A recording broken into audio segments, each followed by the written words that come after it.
Kadagatan kan Milagros Masbate, positibo pa man giraray sa red tide toxins basado sa pinakahuring red tide advisory na pigpaluwas kan BFAR Bicol. Ang detalye kan baretang yan sa report ni Jessica Calinog.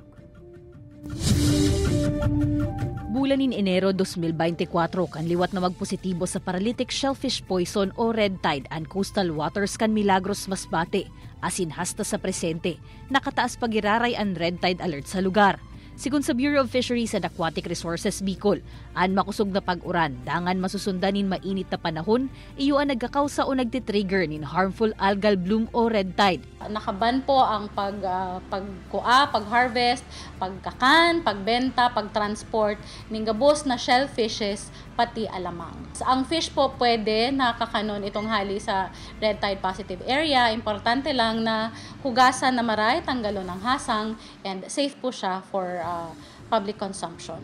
Pigahalat na sa naman ang resulta kan kinundusir na shellfish sampling sa coastal waters kan Milagros asin iba pang red tide monitoring area sa rehiyon. Mantang mahigot na pigbabantayan ang huma kan red tide sa Masbate. Hurot man kan BFAR na makataonin sustainableng hanap buhay sa mga parasira sa rehiyon sa paagi kan seaweed farming. 37 seaweed farmers sa Garchitorena asin Lagunoy ang nagsairarom sa training on seaweed culture sa pangingenot kan National Seaweeds Technology Development Center kan BFAR nganing pakusugon paan sa indang kaaraman sa industriya. Sinabay naman sa aktibidad ang installation in seaweed nursery sa lugar gamit ang panibagong teknolohiya.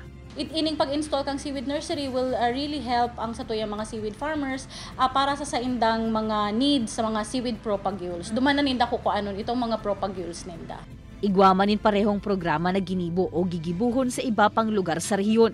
In-demand subuot ang seaweeds na ipapabakal nin 25 pesos kada kilo. Ang kagayunan kan produksyon nin seaweeds, tamayo ugayo nin gastos sa pag-ataman kaini. Kaya syerto man ang kita. Kaibanan si Jovel Obiso, Jessica Calinog, Balitang Bicolandia.